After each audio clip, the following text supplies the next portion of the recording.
안녕하세요. 저는 서단법인 교육실험실 21의 거꾸로 캠퍼스에서 대표를 맡고 있는 이성훈입니다. 저는 여기서 에코라고 불립니다. 여기서 에코는 메아리, 울림 이런 뜻의 에코입니다.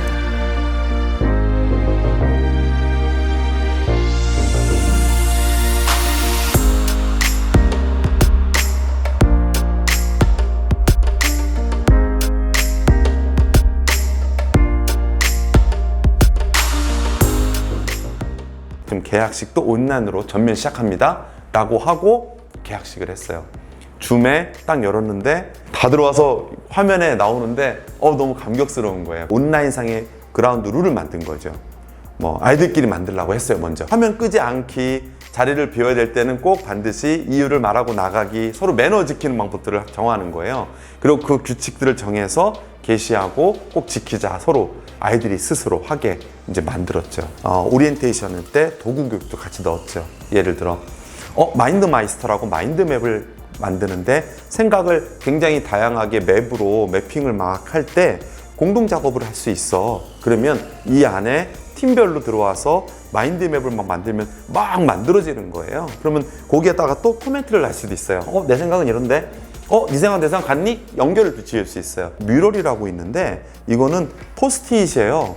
공동 작업하는 애들이 자기 생각을 포스트잇처럼 딱 붙이면 그 의견도 날 수 있고. 우리는 학습에서 공유가 굉장히 중요하거든요. 내가 혼자 학습하는 게 아니라 저 친구의 학습이 어떤 건지 알고 계속 소통해야 되려면 공유를 시켜주는 게 기반이고 그 자체도 학습이거든요.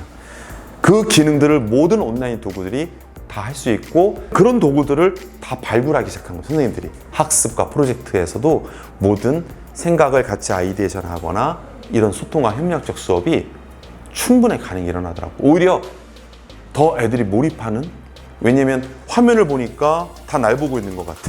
이러니까 애들이 더 몰입하고 딴 데 뭘 신경 쓸 게 없고, 그리고 이제 이 안에서 도구를 쓰니까 아이들이 1시간이고 2시간이고 정신없이 막 집중력이 발휘해야 되고 2시간 반짜리가 3시간 넘게 되는 수업의 효과를 갖고 있다? 그게 이제 계속 매일매일 지속된 거죠. 9시에 체크인, 그리고 9시부터 30분 동안 코칭, 9시 반부터 이제 수업을 시작하면 한 수업 단위에서 최대 아이들이 32명까지 참여했어요.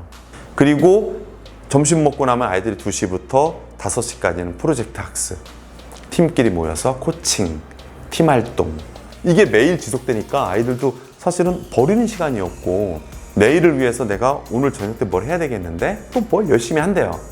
그러니까 아이들이 학습을 하는 게 재미있고 그것의 의미를 찾으니까 스스로 이제 그걸 대하는 태도가 달라지는 거죠. 수동적인 학습이 아니라 내가 해야 될 것, 내일을 위해서 뭔가 준비해 볼까? 친구랑 얘기 나눠볼까? 이게 이제 계속 형성되는 거죠. 부모님들이 그런 얘기 하시더라고요. 이번에 진짜 거꾸로 캠퍼스에 저력을 느꼈어요. 둘째는 그냥 공교육 다니고, 그래서 딱 집에서 하는 거 보니까 한 3월 중순이 지나도 둘째는 아무것도 없어, 학교가 일단은. 근데 여기는 뭘 시작하네? 얘가 계속 열심히 바쁘게 하는데 피곤한지 자꾸 자. 그리고 또 일어나서 발딱 일어나서 또 뭘 해. 밤에도 또 뭘 저녁 때도 해. 생전 이런 애가 아니었는데. 근데 둘째는 그냥 계속 놀아. 또 놀고 화면에 뭐가 나오는데 보니까 EBS도 나오고 뭐도 나오는데 얘는 안 봐. 이제 두 아이가 대하는 모습에서 볼 때 거꾸로 캠퍼스에서 여기는 찐이구나 하고 보내길 잘했네 하는 생각을 하셨다는 거예요. 그런데 그냥 잘한 게 아니라 한 달 지났나 2달 지났는데 얘가 밥 먹는데 말을 하는데 말하는 방법이 달라졌대요. 아이들하고 소통하고 대화하고 하면서 부모님과도 대화하는 방식이 사용하는 언어도 다르고 얘가 컸네? 이걸 막 느끼시는 거예요, 몸소. 사실 공교육에서도 충분히 할 수 있다. 할 수 있어요. 근데 중요한 거는 수업을 대하는 교사의 태도인 거죠. 어떤 수업으로 이거를 할 것이냐에 따라서 이 도구가 가능하게 해준 거예요. 그 상상이 없으면 이 도구만 가지고는 교육이 되지 않아요. 수업에 대한 태도, 전환을 하지 않으면 이 도구가 그만큼 효율적이지 않을 수도 있어요. 세상과 연결된 정말 살아있는 지식으로 또 더 나아가야 될 방향으로 이제 나갈 때 우리는 엑시트했다라고 합니다. 졸업이라는 시기는 따로 없고 이것을 발견했을 때 엑시트하는 것을 졸업이라고 하죠. 엑시트의 방식도 되게 다양해요. 정말 우리는 엑시트라고 할 수 없이 그냥 중도 포기하는 애들도 있어요. 전문가의 솔루션이 필요한 친구들도 있었어요. 사실 우리 학교에 있는 아이들이 많이 간 곳이 이제 외국에 있는 대학들로 많이 가요. 그것도 그냥 대학이 아니라 MTA와 같이 학생이 주도권을 갖고 학습하는 그런 대학들에서 배움을 연장하고 싶어 해요. 그 외에도 국내 대학에도 여러 군데 이제 다닙니다. 우리 아이들이 면접을 경험만 해도 벌써 면접관들은 이 아이가 진짜 했는데 뭐를 알아채요. 어떤 친구는 자동차에 대한 관심이 많더라고요. 그러더니 이 친구가 결국은 주제를 끌고 가다가 자동차 엔진에 관련된 쪽으로 깊이 학습을 막 하고 본인이 뭔가 모형도 만들어 보고 난 자동차 학과 쪽으로 가야 되겠어. 자동차 학과를 다녀요. 면접을 봤는데 면접관들이 깜짝 놀랐다는 거예요. 아이들이 내가 무엇을 배울 것인가가 결정되면 그것을 더 잘 배울 수 있는 곳을 찾는 것. 이거는 부모의 욕심이 아니라 아이의 잠재력에서 가능성을 보는 관점이고요.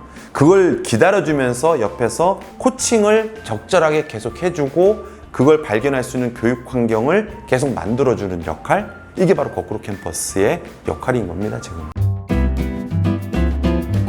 공교육의 변화가 필요한 것이 뭐냐면